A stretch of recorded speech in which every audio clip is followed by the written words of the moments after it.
बिस्मिल्लाहिर्रहमानिर्रहीम। अक्सर स्टूडेंट्स को मैंने देखा है कि वो प्रोग्राम्स को रट्टा लगा रहे होते हैं, वो 20-40 प्रोग्राम उनको लेकर बैठ जाते हैं और याद कर रहे होते हैं। हालांकि नहीं, अगर ये आप 8 पॉइंट्स माइंड में रख लें बिल्कुल इसी तरह, तो आपके वो 20 से 40 जितने भी आपके शॉर्ट क्वेश्चन बनते हैं वो इजीली हो जाएंगे। तो आपने इन रब्बि इश्रह ली सदरी व यस्सिर ली अमरी वाहलुल उक़दतम मिन लिसानी यफ़क़हू क़ौली अल्लाहुम्मा रब्बि ज़िदनी इल्मन व नाफ़िया। आज के लेक्चर में इंशाल्लाह हम क्लास 10 कंप्यूटर के कुछ प्रोग्राम्स हैं वो करेंगे। ये प्रोग्राम बहुत ही इजी हैं और बहुत ही हमारे लिए ये हेल्पफुल साबित हो सकते हैं पेपर्स में, ख़ास तौर पे जो एरर्स वाले प्रोग्राम हैं जो शॉर्ट में आते हैं, या फिर जो आउटपुट वाले प्रोग्राम हैं ये भी शॉर्ट क्वेश्चन में आते हैं। अब देखिए, बाकी जो शॉर्ट क्वेश्चन आता है वो हमें पूरी डिटेल लिखनी पड़ती है, लेकिन जो आउटपुट वाले प्रोग्राम है वो जस्ट हमें एक लाइन में अपना आंसर लिखना होता है। इसी तरह जो एरर वाले हैं उनमें 1 या 2 या मैक्सिमम 3 एरर्स होते हैं, वो हमने जो वो फाइंड करके तो बताने होते हैं, तो हमें जो है वो अपने जो है वो शॉर्ट क्वेश्चन के कंप्लीट मार्क्स मिल जाते हैं। जबकि बाकी जो क्वेश्चन हैं उनको हमें प्रॉपर लिखना पड़ता है। स्टूडेंट्स करते क्या हैं, टेक्निक यूज नहीं करते और वो ना प्रोग्राम्स को याद करते हैं, जबकि प्रोग्राम्स को नहीं हमें याद करना, हमें उससे रिलेटेड जो कॉन्सेप्ट्स हैं वो समझने हैं। अगर कॉन्सेप्ट्स हमें समझ आ गए तो हम प्रोग्राम्स के जो एरर्स है वो भी खुद जो है वो डिटेक्ट कर लेंगे, और प्रोग्राम्स की जो हमने आउटपुट फाइंड करनी है वो भी हमें समझ आ जाएगी।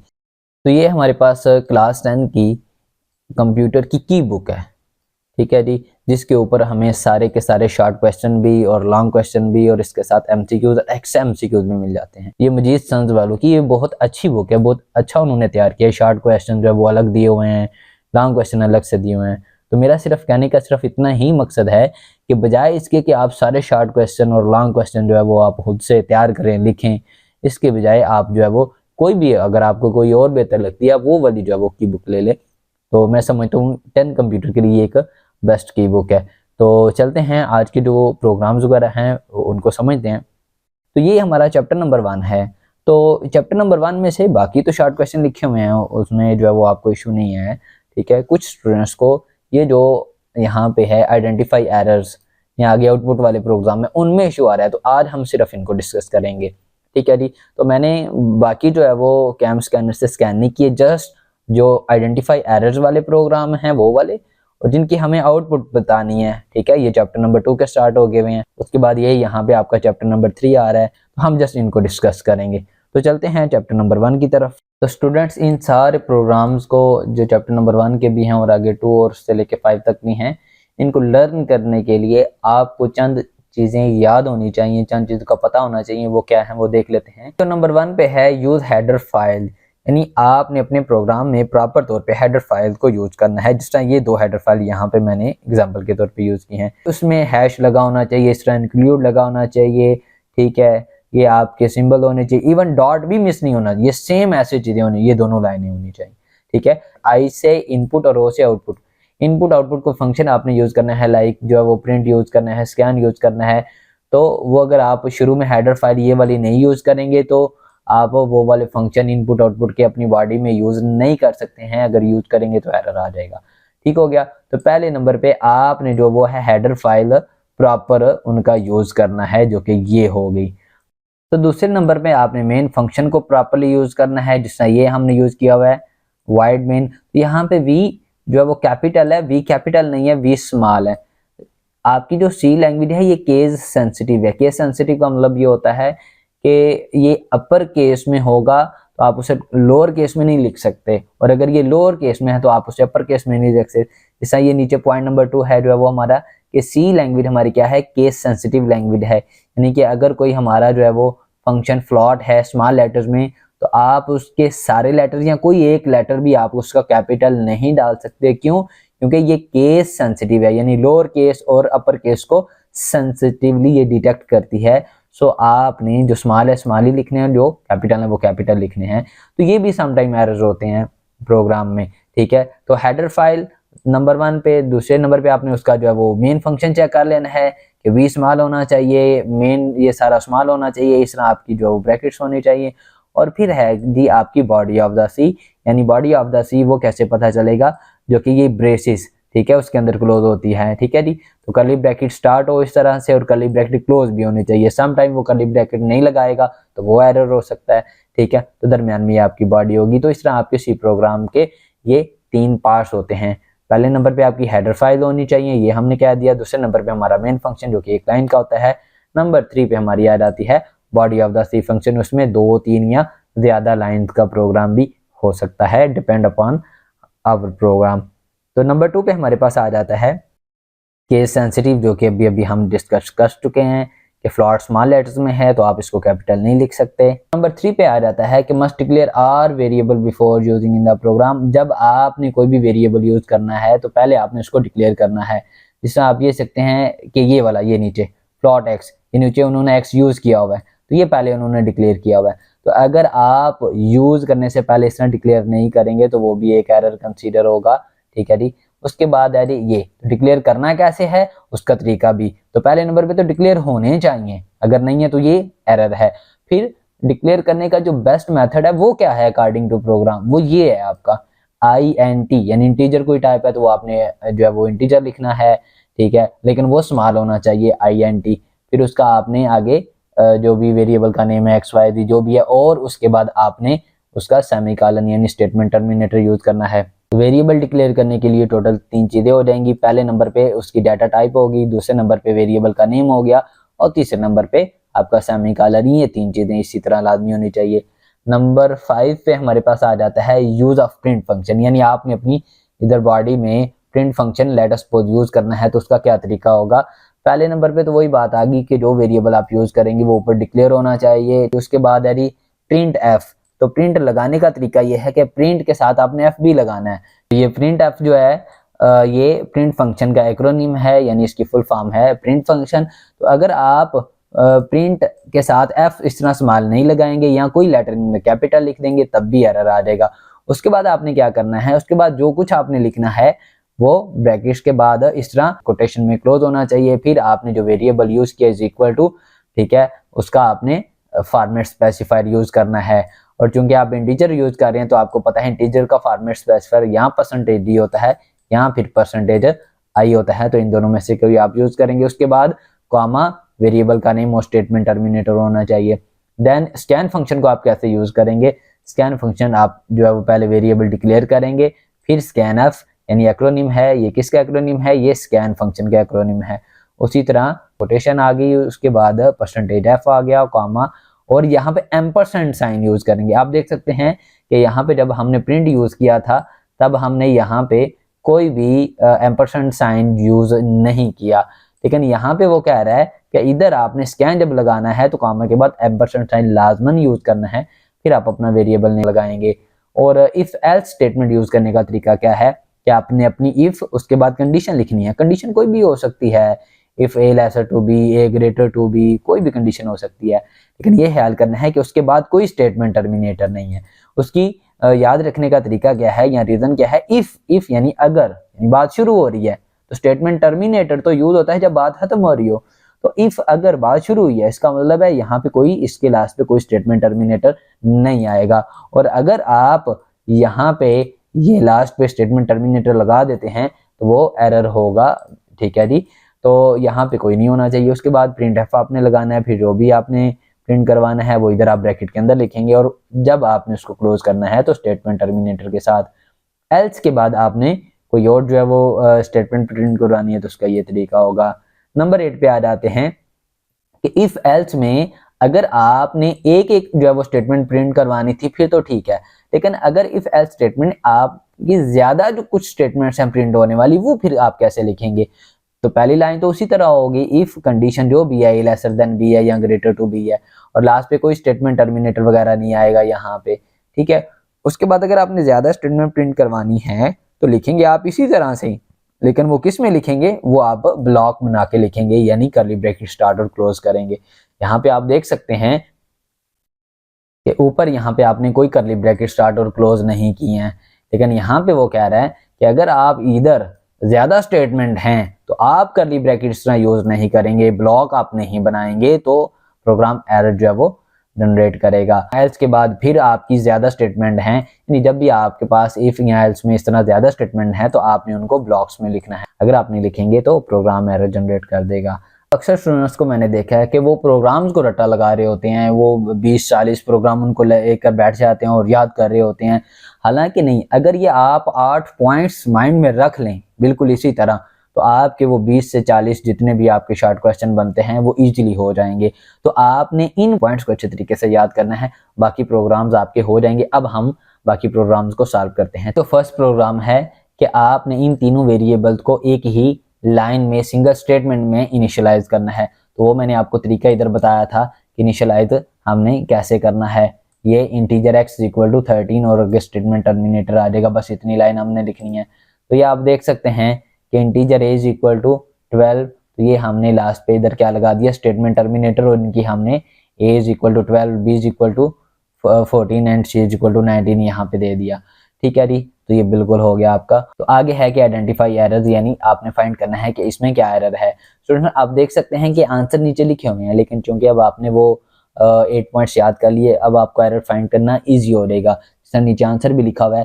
पहले अगर आप देखें हेडर फाइल नंबर 1 में मैंने आपको बताया था उसी तरीके से याद रखना है। तो इसका हैश साइन मिस है, बाकी बिल्कुल ठीक लिखा हुआ है, हैश साइन मिस है यहाँ पे। ठीक हो गया, और कोई मिस्टेक नहीं है। मेन फंक्शन बिल्कुल करेक्ट लगा हुआ है। उसके बाद प्रिंट बिल्कुल ठीक लगा हुआ है, स्टेटमेंट टर्मिनेटर लास्ट पे लगा हुआ है। एक चीज और मिस है, वो यहाँ पे है, लास्ट पे बॉडी ऑफ द फंक्शन को क्लोज नहीं किया गया, तो ये दूसरी मिस्टेक थी। उसके बाद एक तीसरी मिस्टेक इन्होंने हाईलाइट नहीं की हुई, जो कि ये लास्ट पे गिवन है।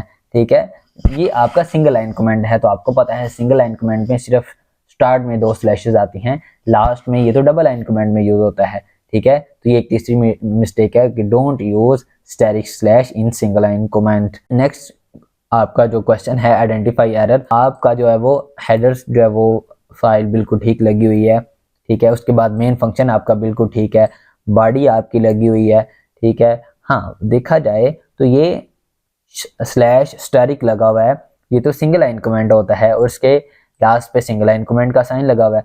सिंगल लाइन कमेंट का साइन तो शुरू में आता है इधर, ठीक है, और ये जो साइन लगा हुआ है ये तो डबल लाइन कमेंट का है, सो ये यूज नहीं होना चाहिए था इधर। तो ये एरर उन्होंने हाईलाइट किया हुआ जो मैंने आपको बताया। उसके बाद अगर आप गौर करें तो मेन फंक्शन की बॉडी में आपका एक प्रिंट का फंक्शन यूज हुआ है। तो मैंने आपको शुरू में बताया था कि जब भी आपने प्रिंट या स्कैन का फंक्शन यूज करना है तो शुरू में आपके पास एक हेडर जो है वो फाइल होनी चाहिए, किसकी, stdio.h की। मैथ फंक्शन है तो मैथ.h की लाजमी होनी चाहिए, और अगर इनपुट या आउटपुट का कोई फंक्शन लगा हुआ है यानी स्कैन या प्रिंट लगा हुआ है तो stdio.h की फाइल लाजमी होनी चाहिए हेडर में। तो ये आपकी 2 मिस्टेक हैं जो कि उन्होंने हाईलाइट की हुई हैं। तो आप देख सकते हैं कि ये 3 आपके प्रोग्राम से चैप्टर नंबर 1 में आइडेंटिफाई एरर्स वाले, ठीक है, जो कि इन 8 पॉइंट्स में हमारे क्लियर हो जाते हैं। यानी अगर ये 8 पॉइंट आते हैं तो ये चैप्टर नंबर 1 के 3 प्रोग्राम और बाकी जितने भी आपके चैप्टर 2 और 3, 4, 5 के प्रोग्राम है वो सारे क्लियर हो जाते हैं। नेक्स्ट हम चलते हैं चैप्टर नंबर 2 के प्रोग्राम्स की तरफ। तो यहाँ से आपके प्रोग्राम स्टार्ट होते हैं। तो यहाँ पहली लाइन पे अगर आप देखें तो ये उन्होंने वेरिएबल को इनिशियलाइज किया हुआ यानी वैल्यू दी हुई है, लेकिन यहाँ पे लास्ट पे उन्होंने स्टेटमेंट टर्मिनेटर नहीं लगाया हुआ, तो ये उन्होंने मिस्टेक हाईलाइट की हुई है आपकी। और लाइन नंबर 2 में अगर आप देखें तो यहाँ पे उन्होंने जस्ट प्रिंट लिखा हुआ है, जबकि मैंने आपको बताया था कि प्रिंट फंक्शन का जो एक्रोनिम है वो प्रिंट एफ है। ठीक है, तो उन्होंने जस्ट प्रिंट लिखा हुआ है, तो ये होना क्या चाहिए था, प्रिंट एफ होना चाहिए था। नेक्स्ट क्वेश्चन में पहले उन्होंने एक्स को डिक्लेयर किया हुआ है, वाई को इनिशियलाइज किया हुआ है, स्टेटमेंट टर्मिनेटर बिल्कुल ठीक है जी। दूसरी लाइन पे अगर आप आए तो ये तो आपका रिलेशनल ऑपरेटर है, जबकि हमें तो यहाँ पे असाइनमेंट चाहिए, तो सिंगल इक्वल यहाँ पे आना चाहिए था, तो ये मिस्टेक हाईलाइट हुई है। उसके बाद अगर आप लास्ट लाइन में देखें तो ये वेरिएबल जी जो है वो यूज हुआ है, लेकिन एरर ये है कि ऊपर तो 2 वेरिएबल आपने डिक्लेयर किए, यहाँ पे वाई इनिशियलाइज किया, जी तो आपने किया ही कोई नहीं है, तो ये आपकी 2 मिस्टेक है इस प्रोग्राम में। नेक्स्ट क्वेश्चन में पहली लाइन बिल्कुल ठीक लगी हुई है, वेरिएबल डिक्लेयर है, दूसरी यहाँ तक ठीक है, लेकिन यहाँ पे जब आए तो हमने तो पढ़ा था कि भाई ये चीज तो लिखते ही नहीं है, जस्ट हम फॉर्मेट स्पेसिफाइड यूज करते हैं, कामा के बाद एम्परसेंड साइन यूज करते हैं। तो एक तो ये चीज गलत है कि ये होनी ही नहीं चाहिए थी, जस्ट ये होनी चाहिए थी, और कामा के बाद एम्परसेंड साइन आना चाहिए था, यानी ये वाला साइन आना, और वो भी नहीं है हमारे पास। स्कैनएफ तो इस तरह होता है, जबकि यहाँ पे तो ऐसा नहीं है हमारे पास। तो ये दोनों मिस्टेक हैं एक ही लाइन पे, तो ये हमने हाईलाइट कर दी।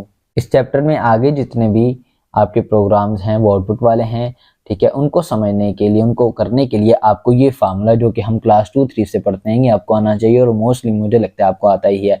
पहले नंबर पे हम ब्रैकेट को सॉल्व करेंगे, फिर ऑफ, फिर डिवीजन को करेंगे, फिर हम मल्टीप्लिकेशन को करेंगे, एडिशन के बाद लास्ट पे हम सब्ट्रैक्शन को किया करेंगे। तो ये तरतीब आपने याद रखनी है। तो यहाँ पे अगर देखा जाए पहले ब्रैकेट है तो इसको सॉल्व करेंगे, तो 11 - 5 ये 6 आ गया। अब ये स्टैरिक जो नजर आ रहा है ये मल्टीप्लाई के लिए होता है, तो आपको पता है मल्टीप्लाई और एडिशन में से पहले हम मल्टीप्लाई करेंगे, ठीक है। तो मल्टीप्लाई करेंगे 6 2 12 और फिर ऐड करेंगे तो आंसर आ जाएगा।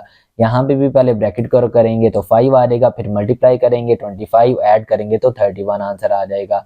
इधर जब आते हैं तो पहले ब्रैकेट को करेंगे, और ब्रैकेट में जब आते हैं तो 2 साइन हैं, उनमें से पहले हम मल्टीप्लाई को करेंगे, ठीक है। तो 3 2 6 आ जाएगा, फिर माइनस को करेंगे तो ये आ गया। अब हम डिवाइड करेंगे तो हमारा आंसर आ जाएगा। इस प्रोग्राम की आपने आउटपुट बतानी है, तो आपको पता है जो /n आपकी एस्केप सीक्वेंस है ये तो नेक्स्ट लाइन पे जाने के लिए यूज होती है, और प्रिंट तो और कुछ भी नहीं करवाता, सिर्फ जो है वो प्रिंट ही करवाता है। तो इसका मतलब है यहाँ पे प्रिंट हो रहा है, क्या चीज प्रिंट हो रही है, जो कुछ इसके अंदर लिखा हुआ है, पाकिस्तान हो गया प्रिंट, ओके। फिर /n यानी नेक्स्ट लाइन पे चला जाएगा, भाई इस लाइन पे अब कुछ नहीं आना, नेक्स्ट लाइन पे आ जाओ, तो आ गए नेक्स्ट लाइन पे, वहां पे क्या प्रिंट करवाओ, पंजाब प्रिंट करवाओ, तो पंजाब प्रिंट करवाया। फिर नेक्स्ट लाइन पे चले जाओ, आगे जी नेक्स्ट लाइन पे आ गए यहाँ पे हम, ठीक है। फिर कह रहा है पाकिस्तान प्रिंट करो, कर दिया। आगे कह रहा है अब हमने यूज करनी है /t, और /t आपको पता है 8 स्पेसेस देती है, उतनी स्पेसेस उसने दे दी, यानी 8 टाइम्स स्पेस स्पेस स्पेस आ जाएगी, और फिर आपने दोबारा प्रिंट करना है पंजाब। तो ये आपकी आउटपुट आ गई। ये लास्ट क्वेश्चन है हमारा इस चैप्टर का। तो वो कह रहा है जी यहाँ पे आपने ए इनिशियलाइज कर दिया और बी को आपने जस्ट डिक्लेयर कर दिया, ठीक है। तो सी तो आपका था 2.5, ए में आपका 3 है, सी में आपका 2.5 है, दोनों को ऐड करेंगे तो आपका बनेगा 5.5। अब 5.5 किस में स्टोर होगा, बी में स्टोर होगा। अब बी बजाते खुद आप देख सकते हैं कि आपका इंटीजर वेरिएबल हमने डिक्लेयर किया हुआ है, यानी बी आया तो हमारा आंसर इसमें फ्लॉट आया है, लेकिन हमने डिक्लेयर इसको इंटीजर किया हुआ है। इसका मतलब है जो आउटपुट आएगी वो फ्लॉट में नहीं, यानी पॉइंट में नहीं आएगी, वो पॉइंट के बगैर आएगी, ठीक है। तो वो फिर जस्ट इंटीजर वैल्यू यानी शुरू वाली ली जाएगी, पॉइंट को खत्म कर देगा, इग्नोर कर देगा। तो ये हमारी आउटपुट आ गई। नेक्स्ट चैप्टर नंबर 3 के प्रोग्राम्स हैं जी हमारे पास। तो पहला बिल्कुल आसान है, आप देख सकते हैं उन्होंने इनिशियलाइज किया हुआ लेकिन लास्ट पे स्टेटमेंट टर्मिनेटर ही नहीं लगाया, तो ये यहाँ पे होना चाहिए था, बस यही मिस्टेक है इसमें। नेक्स्ट आपका प्रोग्राम है, उसमें यहाँ पे जो मिस्टेक है वो देखें आप कि यहाँ पे एल्स के बाद भी एक कंडीशन दी हुई है, जबकि हमने जो पढ़ा था एल्स के बाद तो कुछ भी नहीं था, एल्स के बाद तो कोई कंडीशन नहीं थी, जस्ट प्रिंट करवाना होता है हमने, कंडीशन तो सिर्फ फर्स्ट इफ के साथ होती है। तो यहाँ पे उन्होंने एल्स के बाद कंडीशन दे दी और ये मिस्टेक है।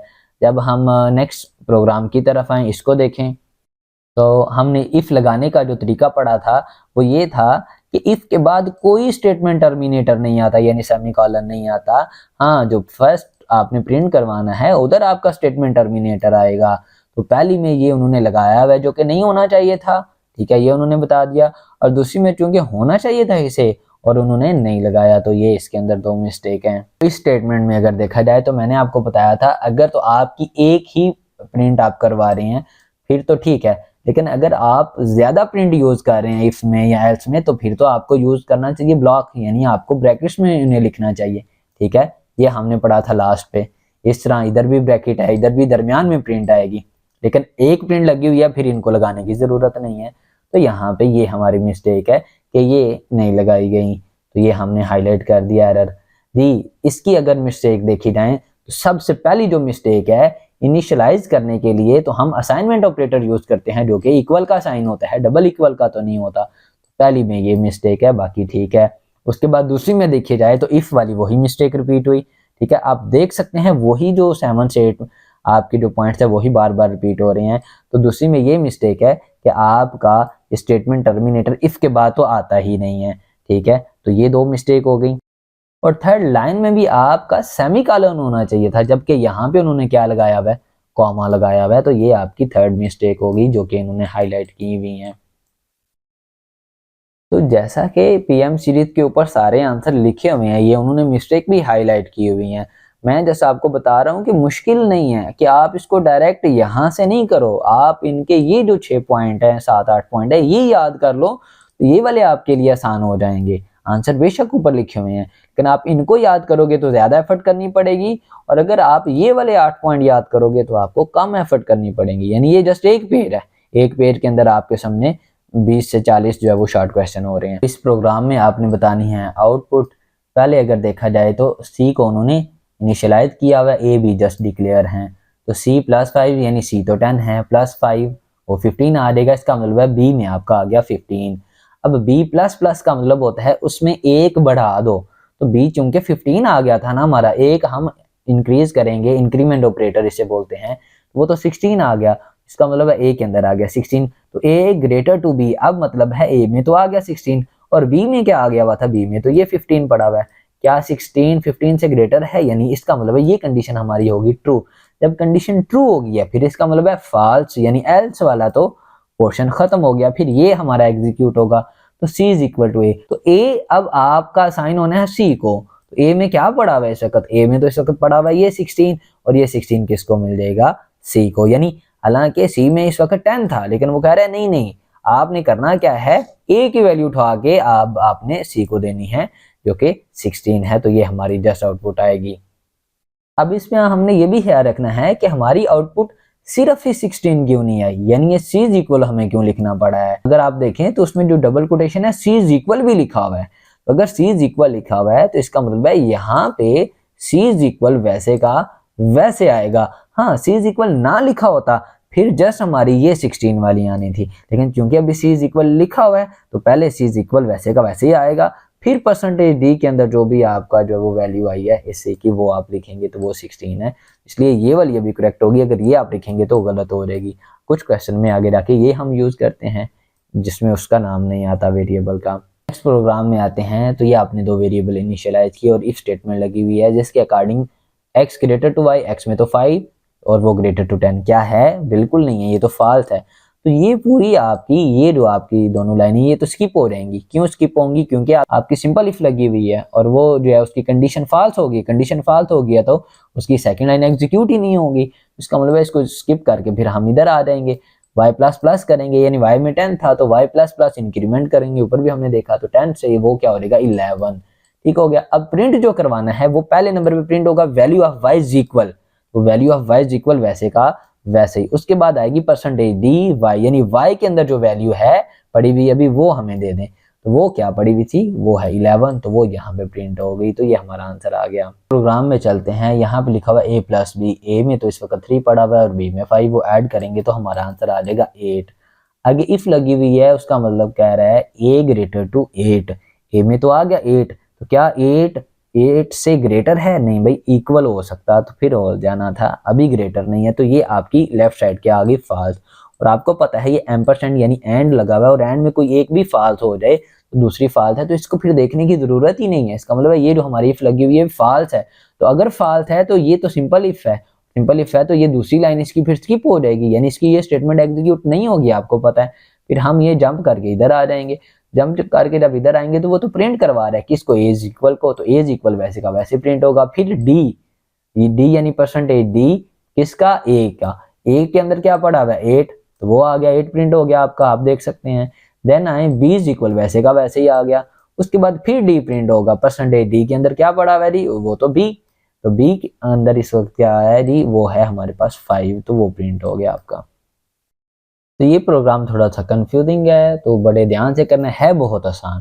ठीक है, तो पहले नंबर पे y इज इक्वल टू 6, ठीक है, मान लिया। आगे कहता है y greater equal to 6, y के तो अंदर ये देखें ना 6 पड़ा हुआ है, तो क्या 6 इसके ग्रेटर इक्वल है, भाई ठीक है, ग्रेटर नहीं है लेकिन इक्वल है, चलो बात ठीक हो गई।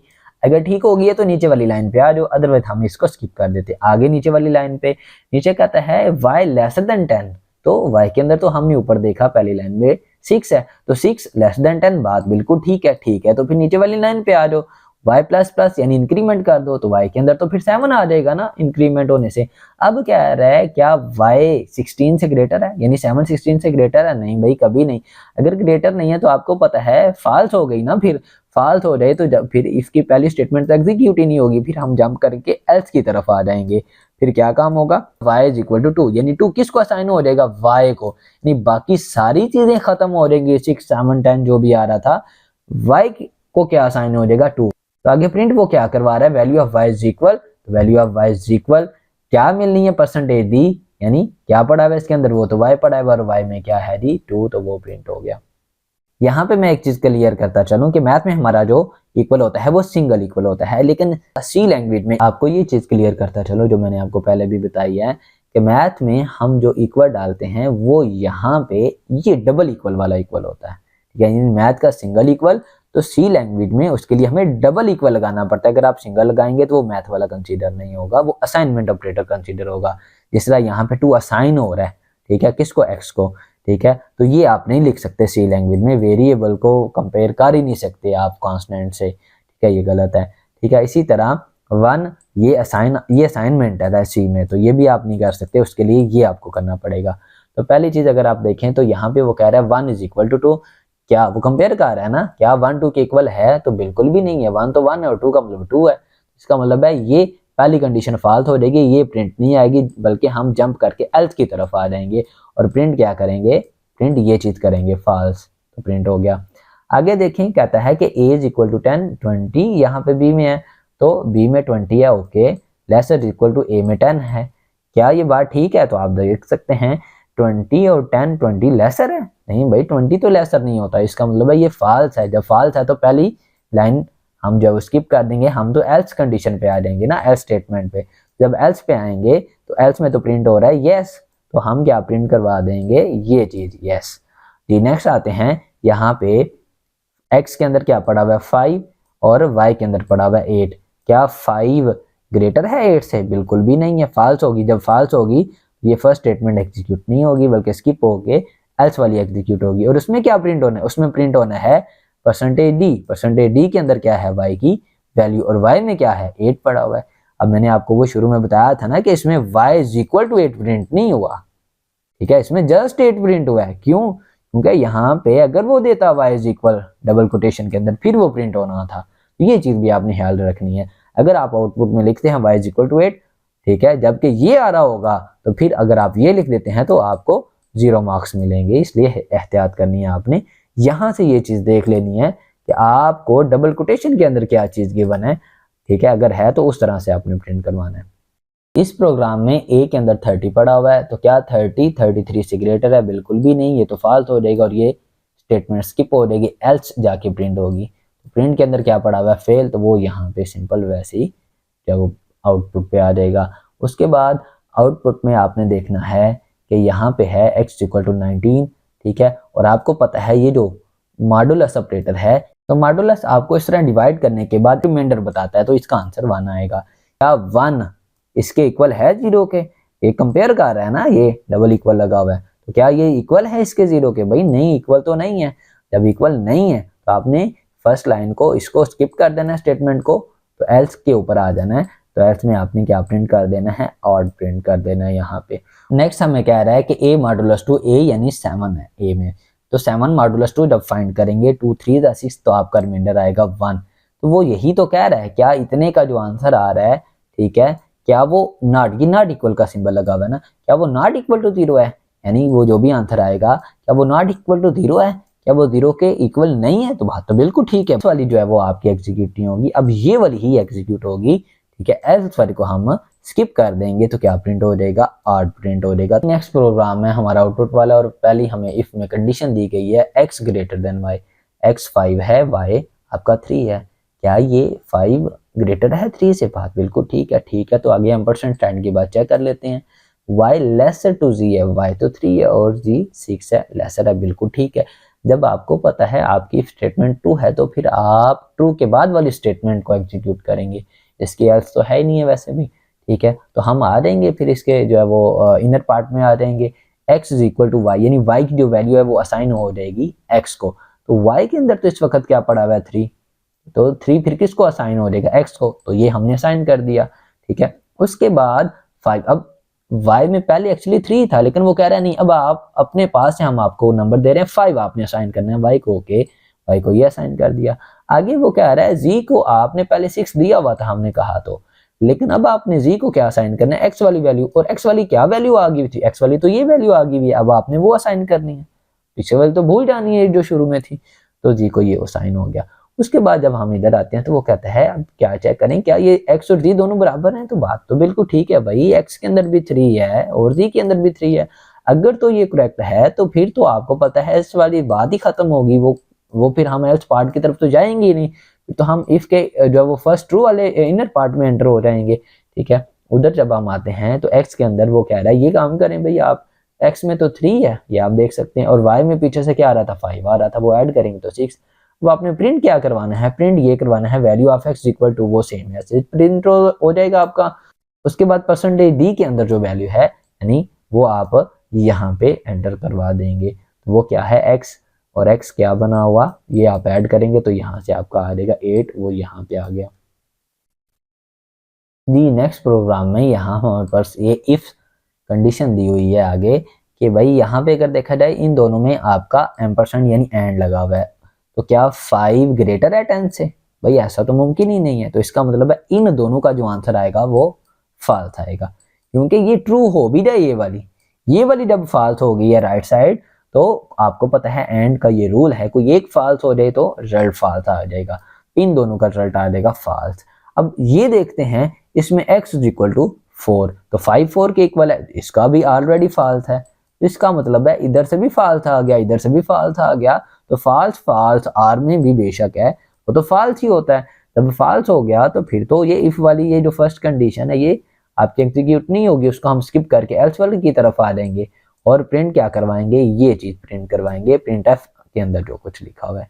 लेकिन जब हम इधर आते हैं तो यहाँ पे कह रहे हैं कि चेक करें क्या ये इक्वल हैं दोनों, भाई ये 5 10 इक्वल नहीं है, फॉल्स आ जाएगा। फिर यहाँ पे ये भी 10 और 6 इक्वल नहीं है, ये भी फॉल्स आ जाएगा।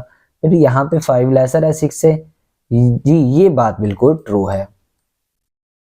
और अब आप अगर देखें तो यहाँ पे भी और लगा है और यहाँ पे भी और लगा हुआ है, आपको पता है कि और में तो कोई एक भी ट्रू हो जाए तो रिजल्ट आपका ट्रू आता है, इसका मतलब इसका रिजल्ट आएगा ट्रू। जब ट्रू आएगा तो फिर ये एल्स वाला जो पार्ट है ये तो वैसे स्किप हो गया, हम जो है वो इफ के जो है वो फर्स्ट जो है वो ट्रू पार्ट में एंटर हो जाएंगे और उसमें क्या प्रिंट करवाएंगे, उसके अंदर हम ये चीज प्रिंट करवाएंगे जो कि इसके फर्स्ट पार्ट में लिखी हुई है, और वो क्या लिखी हुई है ट्रू, तो ये प्रिंट हो जाएगा। नेक्स्ट कह रहे हैं जी अगर आप इसको सॉल्व करके यानी 20 को 2 से मल्टीप्लाई करें 40, 40 में a यानी 5 ऐड करें 45, अगर ये दोनों इक्वल हैं यस तो फिर इक्वल हैं वाकई, ये इधर आ जाए फिर एल्स स्किप हो जाएगा, तो आपने ये प्रिंट करवाना है और प्रिंट हो गया यहाँ पे हमारा URL की। जी उन्होंने दो अलग से इनिशियलाइज किए और कह रहे हैं चेक करें क्या ये दोनों इक्वल हैं, तो आप देख सकते हैं इक्वल नहीं है, इक्वल नहीं है तो इसका मतलब है ये तो फिर फॉल्स हो गया ना, पहली जो है वो इसकी स्टेटमेंट एग्जीक्यूट ही नहीं होगी, इसको स्किप करके हम एल्स की तरफ आएंगे और फिर ये प्रिंट करेंगे और प्रिंट क्या होगा सेम एज इट इज, ये हमने प्रिंट करवा दिया। यहाँ पे अक्सर बच्चे जो है वो मिस्टेक करते हैं कि यहाँ पे बहुत सारी सिंपल इफ लगी हुई हैं ना कि इफ एल्स लगी हुई हैं, ठीक है, तो वो ए को प्रिंट करवा के ना गुड और बाकी जो है वो क्वेश्चन को एंड करके तो ये चले, जबकि गलत हो जाता है। लेकिन यहाँ पे अगर आप आए तो वो कह रहा है मार्क्स लेस देन 50, मार्क्स तो 60 हैं, क्या वो 50 से लेस हैं? भाई नहीं, गलत है, तो ये वाली फिर लाइन स्किप हो जाएगी ना, हम आएंगे नहीं इसकी तरफ, ठीक है। फिर नेक्स्ट जो है वो लाइन की तरफ आएंगे, यहाँ पे कह रहा है मार्क्स लेस देन 60, क्या 60 से लेसर हैं? भाई नहीं, 60 के तो इक्वल हैं क्योंकि मार्क्स के अंदर तो 60 पड़ा हुआ है, तो ये भी गलत हो गया, ये भी जो है वो आपकी एग्जीक्यूट नहीं होगी। नेक्स्ट लाइन पे आता है तो वो कहता है मार्क्स लेस देन 60, ये बात ठीक है भाई, ये ठीक है, तो वो प्रिंट करवाएगा गुड। गुड के बाद क्या एस्केप सीक्वेंस एन आ रही है और ये क्या करवाती है, ये नेक्स्ट लाइन पे चली जाती है, तो गुड के बाद आपने नेक्स्ट लाइन पे आ जाना है, ओके आ गए। उसके बाद मार्क्स लेस देन 80, तो ये भी करेक्ट है, तो ये प्रिंट हो जाएगा, वेरी गुड आ जाएगा, ओके। फिर क्या रहा है भाई, फिर नेक्स्ट लाइन पे चले जाओ, अच्छा कोई और भी काम रहता है, हाँ जी रहता है, वो क्या, वो ये चेक करें तो क्या लेस देन 90 है जी, 90 से भी आपके लेस हैं, तो क्या प्रिंट करवाएं, एक्सीलेंट करवा दिया। आगे फिर नेक्स्ट लाइन पे आपका कर्सर इधर आ जाएगा, ये आपने प्रिंट करवा दिया। यहाँ पे कह रहा है चेक करें कि x प्लस वाई क्या 15 से लेसर हैं, और जब हम इनको करें वो तो खुद 15 बनता है, लेसर तो नहीं इक्वल आता है, तो इसका मतलब है ये फर्स्ट की जो कंडीशन है ये तो फॉल्स होगी, और फॉल्स होगी तो ये तो फिर एग्जीक्यूट ही नहीं होगी। फिर हम इसको स्किप करके एल्स के इस पार्ट पे आ जाएंगे और प्रिंट क्या करवाएंगे, ये same as it is print होगा, X asterisk Y is equal वैसे का वैसे कोटेशन के अंदर लिखा हुआ है। उसके बाद आपने क्या करवाना है, परसेंटेज डी के अंदर जो वैल्यू आई है वो इसकी वो प्रिंट करवानी है, यानी एक्स और वाई को मल्टीप्लाई करके, और वो क्या बनेंगे 10 5 50। आपने इन प्रोग्राम्स को करने से पहले ये पॉइंट्स बहुत अच्छे तरीके से देख लेने हैं, ठीक है। इन पॉइंट्स को अगर आप समझ आएंगे तो ये प्रोग्राम फिर आपके लिए कोई मुश्किल काम नहीं रहेगा।